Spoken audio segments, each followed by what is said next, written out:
My name is Michelle Alexander, and I am grateful to join this Mourning Our Losses Memorial event, a virtual gathering that is meant to ensure that the lives we've lost behind bars in this global pandemic are not forgotten.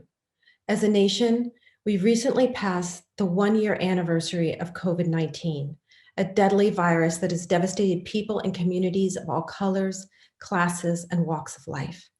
Grief has washed over so many of us and broken the hearts of millions.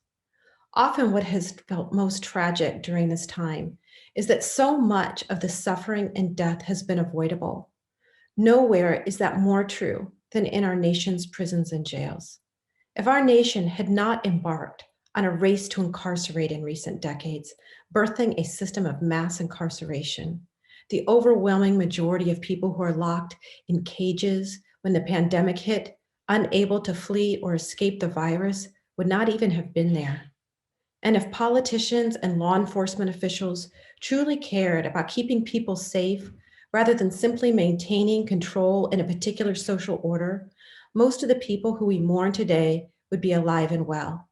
Even if they had been locked up before the pandemic hit, they would have been freed en masse once the coronavirus swept behind bars. Indeed, if our elected officials were interested even in maintaining the pretense that our nation's punishment system is truly interested in justice, they would have ensured that the people who are elderly or who have pre-existing health conditions, who have little time left on their sentences, would be allowed to go home rather than be held captive as a deadly virus came for them. More than 390,000 people in prison have tested positive for the illness during the past year, and thousands more have tested positive in jail. Tens of thousands of people behind bars have suffered needlessly. More than 2,400 people in prison have died of coronavirus-related causes. So much of this suffering and death was avoidable, if only we had valued their lives. This callous indifference ought to be a crime. So we are gathered here today to honor those we've lost and to show love for those who were locked up with the coronavirus hit and could not make it out alive. We are also here to show care, concern, and support for the families of those who lost loved ones behind bars. To begin, I will read a memorial for Anthony Wilbert Cheek, who was the first known person to die of COVID-19 while being held prisoner. He died on March 26, 2020. He was 49 years old and was held in Lee State Prison in Georgia. This memorial was written by Eliza Kravitz. Anthony was gearing up to come home to a new career and a loving family when the virus hit. After serving 18 years out of a 20-year sentence, he was so close to finally going home. But Anthony never got the chance to start his new life. Instead, he died of COVID-19. Born on January 5, 1971, Anthony was a resident of Leesburg, Georgia.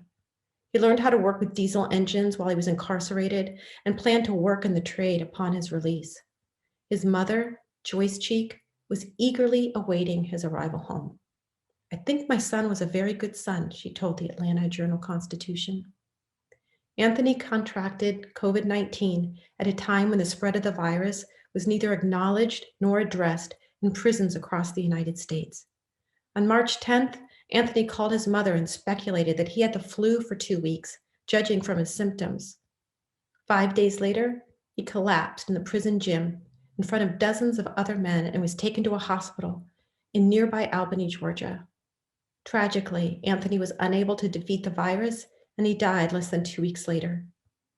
Anthony became the first incarcerated person in the nation known to die from the virus. Many more would follow.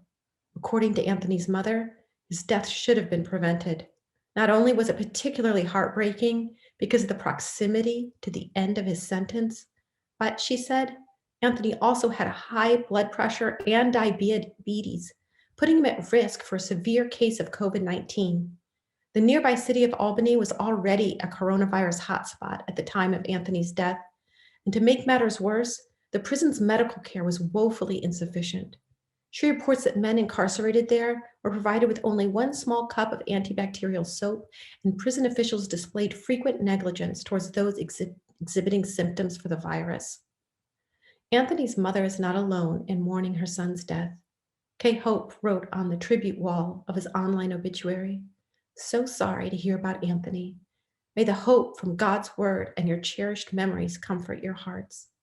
Another friend, Ray Wally, left the message, "I was a mentor with Anthony Lee for 5 years.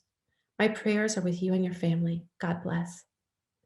Anthony's communities, both inside and outside of Lee State, will miss him dearly. Our thoughts are with them as they celebrate and mourn the life of a man they knew and loved.